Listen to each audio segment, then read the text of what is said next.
Okay, talking wakeboarding today. If you are a wakeboard fan and you do not know who Nic Rapa is, you must be living in a blackout.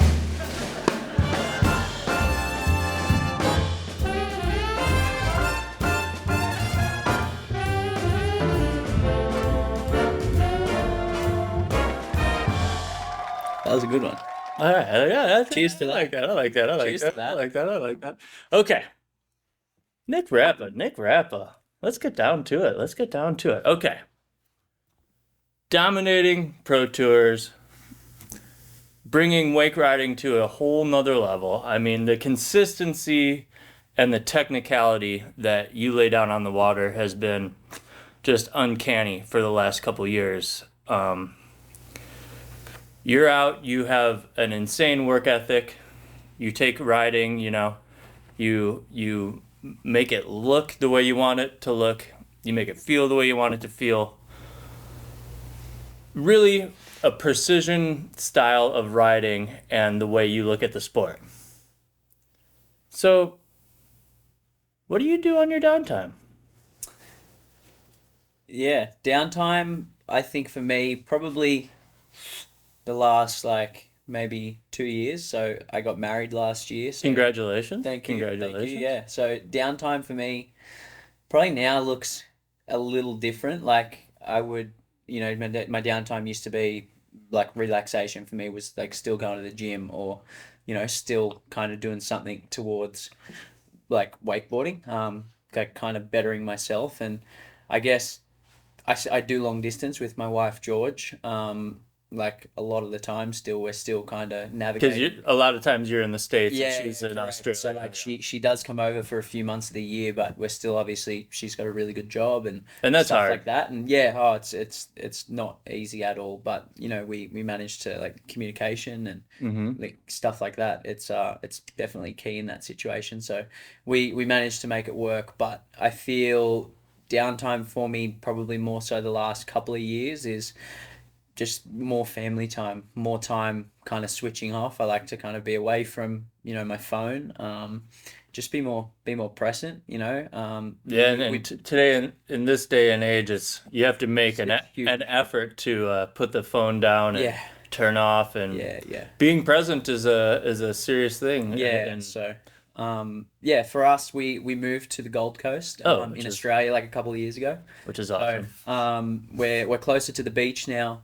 There's cafes, lunch places. Oh yeah, I've been to Goldie. I love it there. There's so much to do there socially.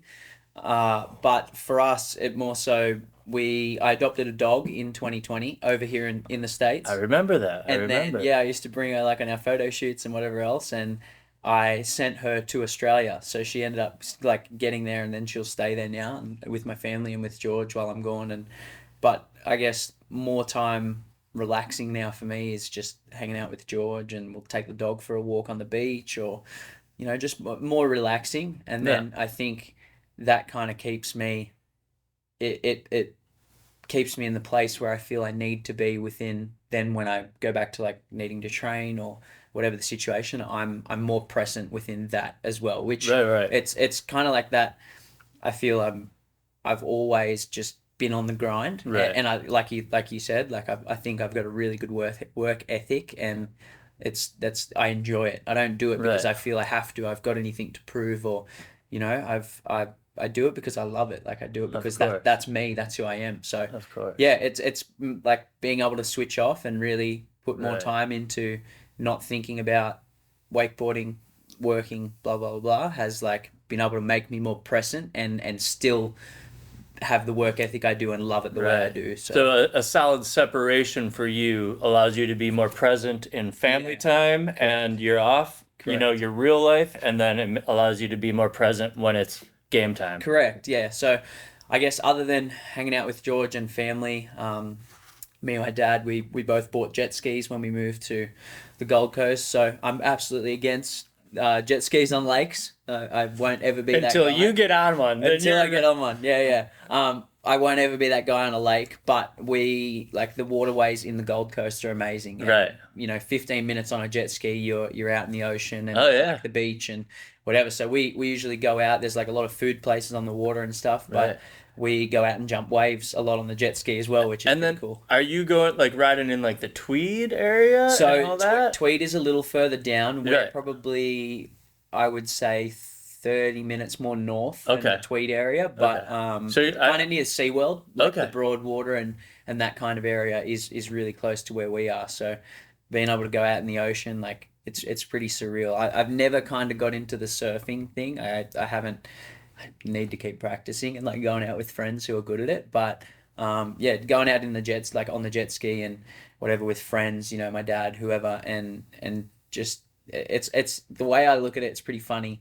Is like I feel them older guys who have the midlife crisis type thing and go and buy like a Harley Davidson Right. and they go out on there. It's like like the water bike type deal. But yeah, we hang out, we cruise around. That's cool to It's- have something fun to Yeah, do with your dad and go have fun. I try and I've never since like I turned pro, I never really do things that I'm gonna hurt myself with, right? So I'm never Well, like smart. yeah, I'm never riding motorbikes. I rode motorbikes as a kid, but I'm never riding motorbikes. I'm not going to the snow. Like I just try and doesn't mean I don't have fun. I still do everything, Right. but it's very calculated. Like the last thing I want is I'm at the snow and I Trust me, I there do was my ankle or something. there was an era in wakeboarding where there was more wakeboarders hurt from Yeah. riding motocross Yeah, than exactly. wakeboarding. Yeah. I mean, yeah, that's just So- inevitable. Yeah, Right? yeah, exactly. So I don't want to take any, risks like that. I have lots of fun in other ways, but Right. yeah, obviously, like the forefront of my mind, I don't really ever have an off season. Like the beauty of the endless summer Right. is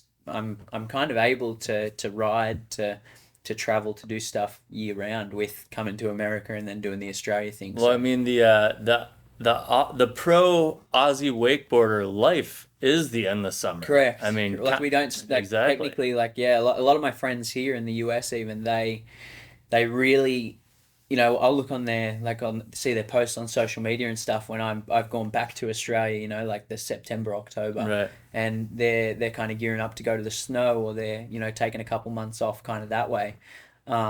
Fortunately they can still ride and stuff in Orlando. It's not too cold, but they kind of take some time off. That's how they kind of recoup. And I guess I've probably the last couple of years taken a little bit of time off when I go back to Australia. But yeah, the cool thing is I can literally jump off the plane in September, October when our season's finished and go right back to warm water and not having to be cold. But it's kind of trained me to be a little bit of a wimp in the sense of being cold. So I get it. I grew up in Wisconsin. I've been in Florida since 1999. Yeah. And everyone's still, I hate cold water, and everyone's like, "Oh, you grew up in Wisconsin." I was like, "Trust me, my blood thinned out like instantly." Yeah, I think it's being a wakeboarder, and then before I was fortunate enough to be doing like the endless summer, doing the whole winters in Australia. Like it gets pretty cold. Like Yeah, I don't know for sure. the breakdown to Fahrenheit off the top of my head, but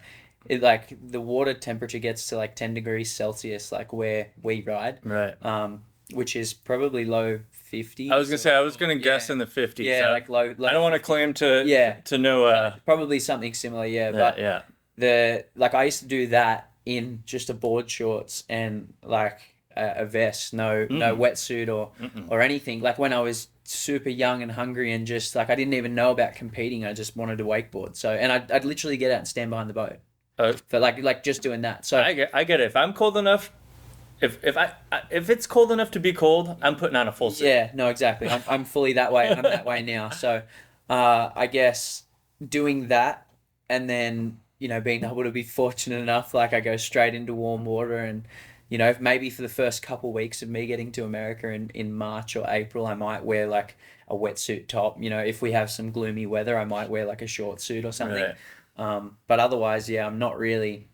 I just think like the times you're out, you're cold, and then you hit your finger on the handle, or you go for the grab, you miss a grab, and the water just feels so much harder. Yeah, everything's like my body doesn't move properly, so I'm definitely a bit of a baby when it comes to I feel being warm. So I feel you. yeah. Another thing that I wanted to talk to you about that is super impressive to me, and I think about all the time is like obviously I've had the privilege of doing tube sessions with you and getting to film you a bunch. And one thing I love being in the tube when you're riding is just your progression of double flips and your air awareness, and like going out and watching you just lay down like three tantrum double tannies to blind. You know what I mean? Yeah. Like, and just your consistency and just how in control you are of the trick from takeoff to landing. How did you like when you first started trying those? Were you already like visualizing the trick like before you were throwing it? Were you doing trampoline work? Were like how did you get into the mode where you could just go out and start putting these tricks down? So I guess when I was younger, I used to be that kid that, when mum and dad were at work or whatever the situation, like I'd have a trampoline set up, the rope off the tree. I used to go through like a trampoline a summer just because I'd wear them out. Right. I'd end up falling through one. My dad then the next week would get me a new trampoline. Like that was, the thing.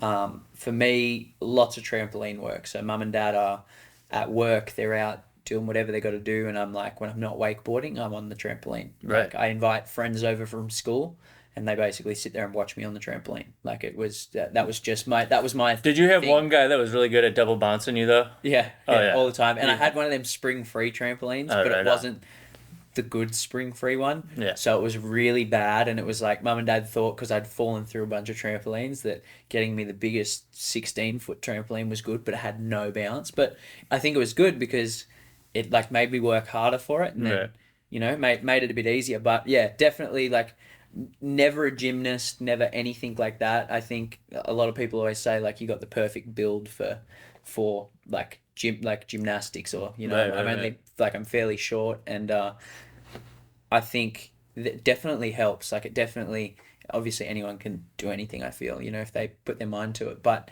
I feel it really made what I was doing like a lot easier. And then I would just practice like every afternoon. I'd come home, and I'm talking like I would come up for like a trampoline for a couple of hours, come up for dinner, go back down on the Oh, dude. trampoline. My dad had a spotlight set up. I I'd get turn it. the spotlight on so like I could still at night, basically until I went to bed, like be on the trampoline. So my spatial awareness, I feel just keeping the handle where the handle needs to be. Like I do a few lessons, like now, and I'm a big fan of spatial awareness and like where like body posture and Sure. where you should be looking, and I Sure. try and implement that. And I mean, handle control is huge, Right, huge, 100%. huge, So huge. I mean, when you get to these bigger tricks, if my arm is here, and like if my arm is here, sorry, it's like a little further out, and it should be like here. That makes all the world of difference. Whether it's trying to make sure I'm tucking my handle at a certain time, or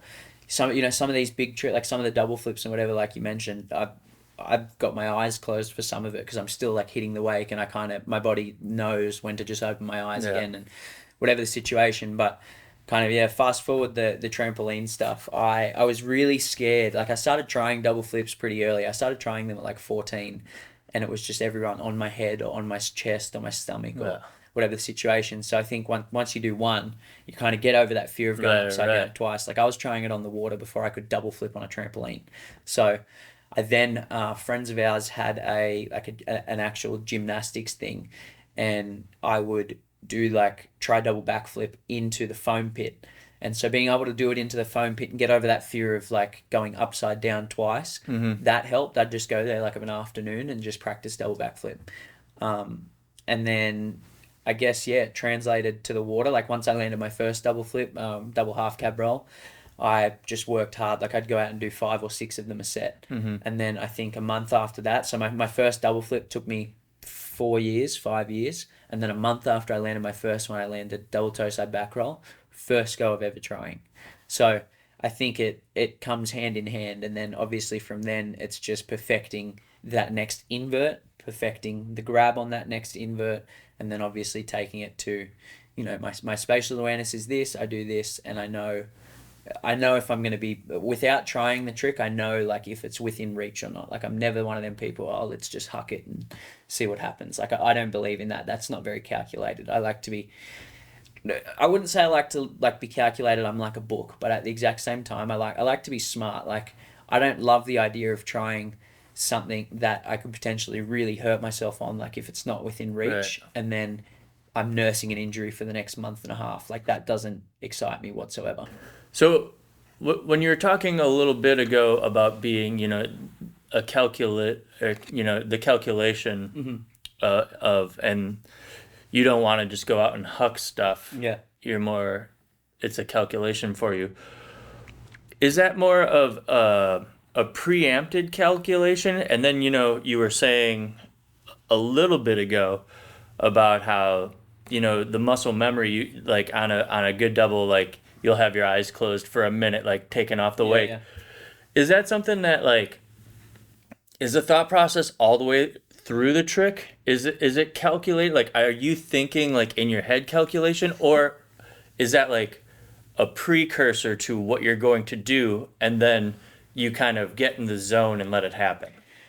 I think now, well, with my newer tricks, I think I still have to break it down into steps. I'm looking for like a reference point on the lake or whatever, and I'm knowing like, or usually it's the boat, right? Because the lake's constantly moving. So usually it's like my reference point where I'm edging out.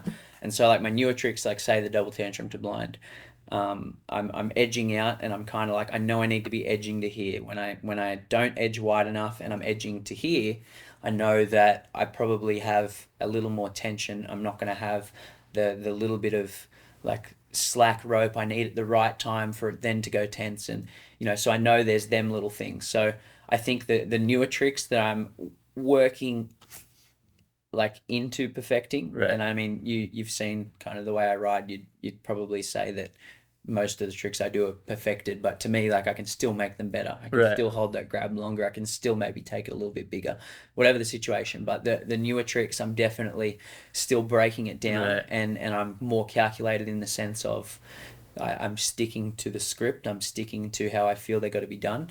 And then the older tricks, like say the double half cab roll, my first ever double flip, which like now I've kind of reinvented myself and gone and taken that, and I'm doing that to the flats now, which Right. is Which is pretty impressive. like I mean, that's really I impressive. mean it's one of the scariest tricks I've ever done, and there's not many people that have done that. Is that something you're thinking through the whole way, or is that something So that you're more I've done that many of them now that yeah, I definitely that this was the next part of the your question. So I think when I've done something and I feel it's close to being perfected, confidence takes over. And instead of me breaking down every single step, my body without me even trying is then I'm edging out to where I need to be. And then I'm just worried about like maybe right? the wake breaking, or like then you get confident in a sense of you're riding on a buttery lake and or on a flat lake, and then you see a little patch of wind, and where you would maybe normally wait and kind of edge back in and go around the little patch of wind, I'll go straight through the middle of it because I'm confident. So I think the tricks that you like I can get to a point where I'm really confident with, then I'm obviously like I think subconsciously I'm maybe closing my eyes, like it's just a thing. Like I see photos that people take when I'm riding, and like my tongue, like I got my tongue, and like, Right, right. like I think it's kind of like maybe a just a thing. But I think yeah, I'm calculated in the sense that I ride smart. I feel like I always have. I ride with my head. My heart's obviously always in it, but it's literally me versus me out there. Like I haven't really ever struggled with mental, like a mental state while wakeboarding. Like I train freaking hard. I love doing what I'm doing. I'm blessed. I could be an accountant or a like knowing someone from Australia, like Australia is very trade heavy. So Right, I could be right. a plumber, I could be an electrician. I'm not. I'm riding a A wakeboard. tradesman. Yeah, like exactly. So, and there's nothing wrong with that at all. Like I used to be an electrician, like before I started wakeboarding. But I'm fortunate enough that I'm riding a wakeboard in, Right. you know, this week I'm in America. Next week I'm going to Brazil for an event. Like I'm meeting so many cool people. I'm doing so many cool things.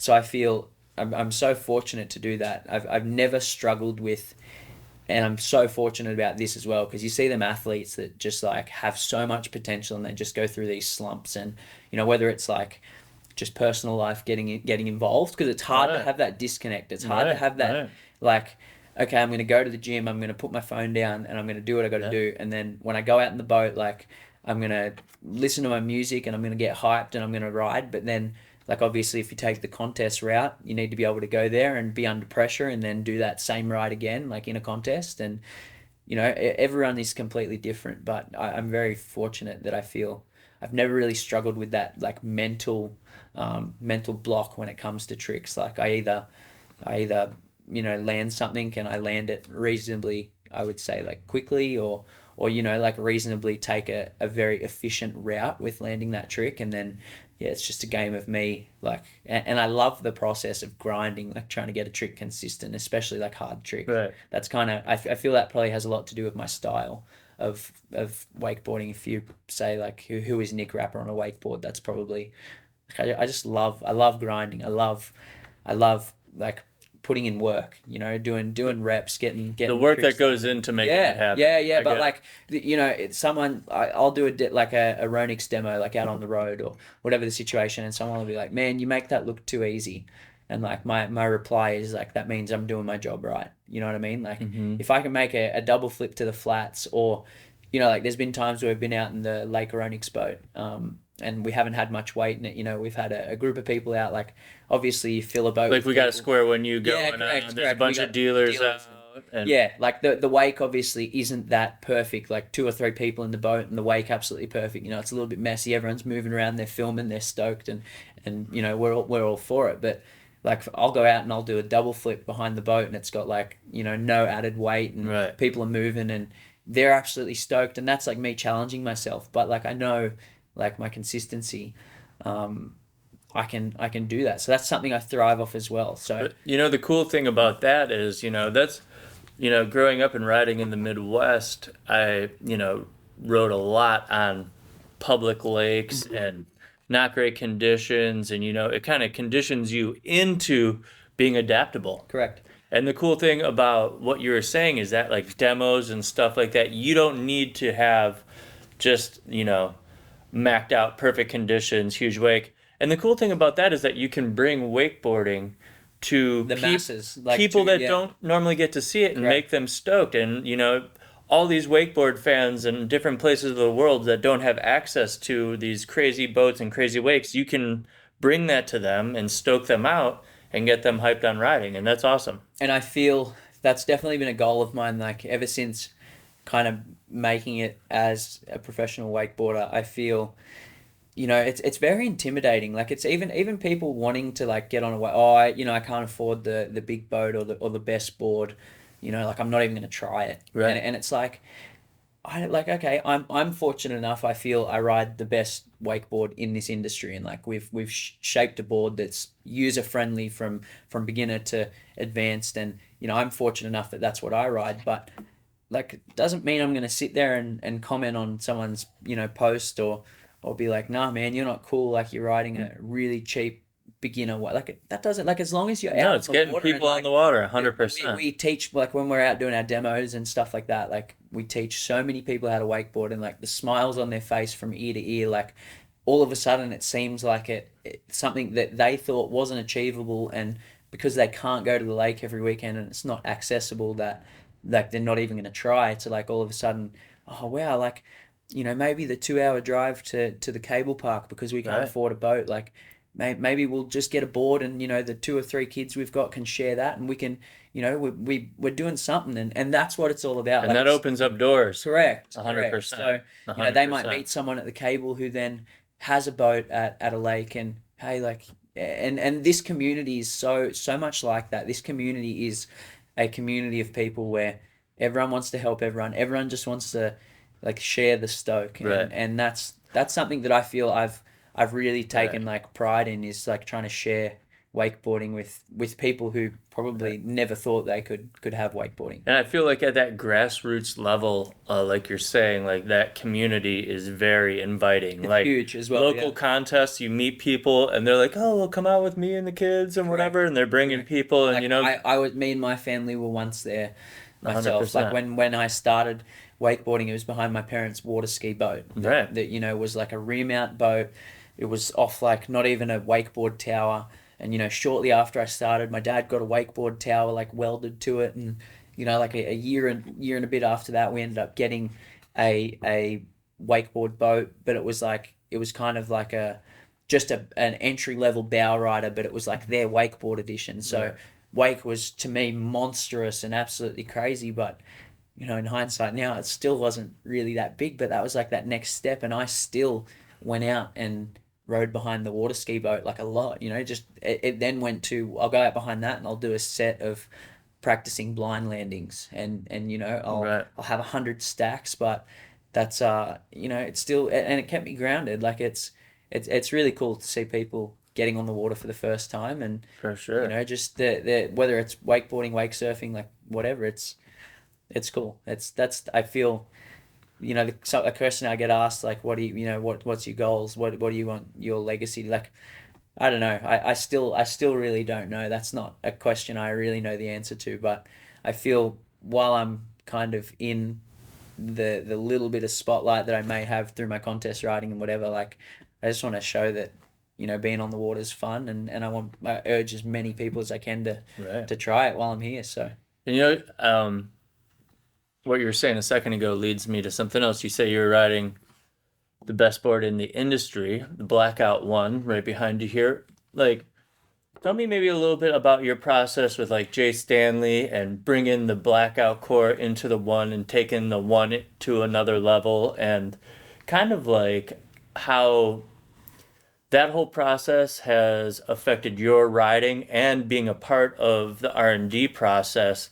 Like, you think that's like changed your perspective on the way a board rides and what goes into a board, and kind of made like the kind of look at the whole situation a little more full circle? it really changed my perspective on like industry. Like I come to our photo shoots every year, our catalog shoots, and I'm still like a kid in a candy store. Like I'm on the way there. I count my blessings that I'm like, this is a thing. Like That's it's awesome. so cool, and I'm not just saying that for the camera, for you guys listening, but genuinely, like I'm so pumped that, like, yeah, the process to making this board, or getting the call off Paul and Jace and whatever, like, we want you to be involved in this, is like, it's one I'll never forget. I remember exactly where I was at the time. I was sitting in the barbershop car park.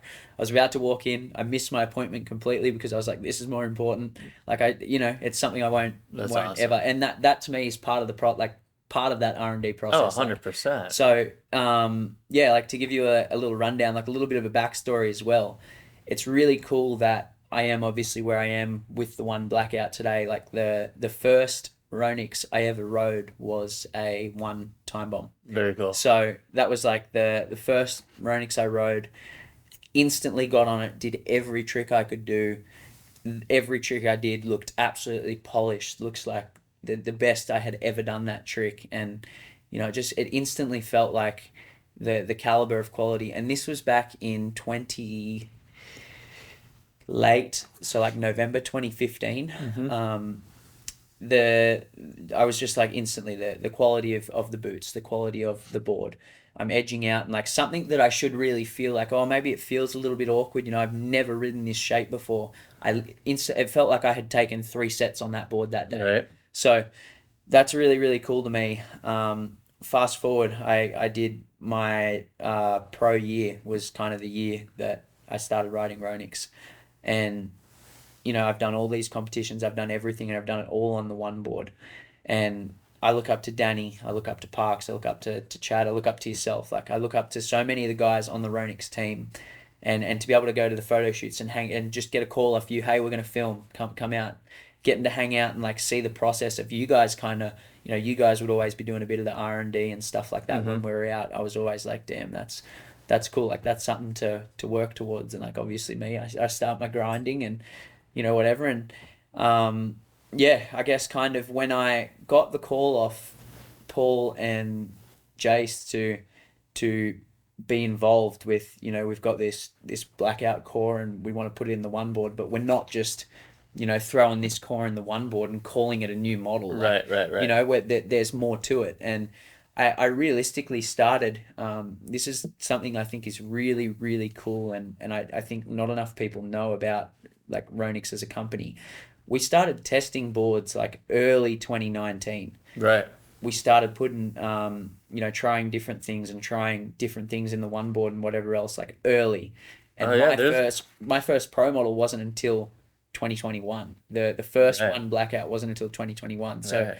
2 years, like 2 and a bit years Oh yeah, of R&D, and that's, Mike Ferraro driving out to my house, and totally. me taking a set and him saying like, what do you feel about this? And Mike is very clued on, and I still at that point wasn't. I could sit there and say, hey, like, yeah, I'm edging out and it feels like my back foot wants to come out here a little bit. And Mike will go, yep, no, that's because this and that's because your body It, posture, blah, blah, blah. it's pretty funny, like the Insane. things you can say to Mike and the his same account of it, but then he'll spin it, like show you a different perspective of it, and then you sit there and go, oh yeah, you're right. Yeah. Yeah. That's it. So Mike is really good at breaking down the mechanics. Yeah. And I'll say to Mike, I'm coming in for a double tantrum to blind. How come I edge out to this point that I feel is great and I landed absolutely perfect? I go to do it again and I edge 1 foot shorter and I am nowhere Right. near the trick. And Right. Mike will be like, that's because the rope tension here and it pulls your handle this way, and then and it's like, wow. And so I've adapted a big part of that within everything I do. So being able to essentially learn from the best and know why Right. when I'm edging out and when I come back and my landings, why they are soft. It's not just because I bend my knees, it's because this board doesn't, it reacts a certain way to the way I ride, and then landings are soft because the board kind of might flex in this way or whatever the situation. So there's like mechanics to everything. But yeah, like we started working on it 2019 and kind of went through, it was a various process. And like you were saying, a lot of people don't realize it's not just Correct. hey, let's call something by a new name and slap it in there and see what I mean. There the Yeah, like process. throw a different graphic and I mean, like hey, like let's give Nick a board, let's give him a one and throw a different graphic. Like right. this thing had so much R&D, and I And took sets on sets with Danny, and like you were saying, a lot of people probably don't realize how much a core and the way that makes a board react changes the everything about a board. correct. So, and changes. It can be the littlest things, Rock. Like it can be. I'm in a contest and I've got a short pass to do my 4 tricks, and I've got to literally land and be on the gas on the way straight back out to then edge straight back in. Now I'm someone who likes to edge out wide, take my time, and it can be little things, and it makes a difference. And a board, like I might land, it might feel a bit sluggish and might not feel like it wants to get on the gas the way I feel it needs. So like Right. really, like when we were working on this board, we took all of that into account. Paul was super open with you're in this position for a reason. Like don't, like, we understand you're grateful and everything, but tell us what you think. Tell us how Oh, you feel. got to be have to. There's no other way except for to be brutally honest about Correct. what's going on, because the product will never be as good as it can be Correct. without complete honesty about Correct. what's going on. And that's what, me not knowing a lot of mechanics and a lot of things that the rest of the team knew.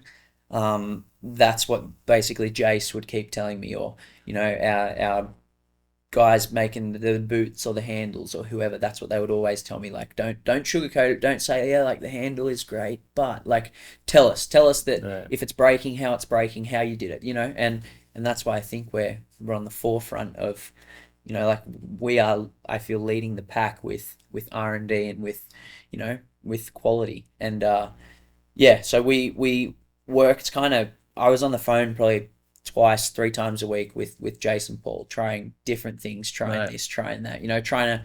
It's obviously a big thing trying to pick what sizes we're going to do for the board. What demographic we want Right. to cater to. Like this kind of demographic love this board, and we're seeing a lot of kids on this size, so we want to do that to help them. But then we want we want to cater for the guy that's 220 pounds and 6'3", and his landings might not be Right. as polished and as good as like Right. anyone else's. Like we want to cater for all things, and I think we knocked it out of the park. We put so much time into it. We really took our time. We didn't sit there and say, hey, we got 1 year to make this thing the best it can be. Like if it took 3 years, at that point we were in it for the ride. And yeah, it was really again, it was a process, and ever since then we've polished this thing, and Right. and we've changed a couple things here and there, and it's kind of a glance back at that first initial process and getting to. It's cool to look back 100% at the process 100%. too, the changes that have been made based off of, you know, your evolution as a rider and all that type of stuff too. So correct. So it's cool. yeah, it's cool. I go back through photos in my phone and I've got like screenshots of Jace like hand making me boards at Radar Lake and you know, showing me why the like if this contour is here, this does this, but then if it's back here, it does this. And you know, there's like it's really cool. It's really cool to dive into and yeah, to see. But we managed to 2021 we debuted the one blackout, and it was still alongside the one time bomb, and obviously me and Danny endorsed the one blackout as well. So like, firstly, to get my first ever pro model wakeboard, that's something that's a feat in itself. I feel is amazing. Like not everyone is, as you know, like fortunate enough to get their own board, but to do it alongside Danny Half is the most legendary, one of the most legendary riders of all time. Literally like a god in wake. And yeah, I've got photos with Danny and yourself at the Defy premiere at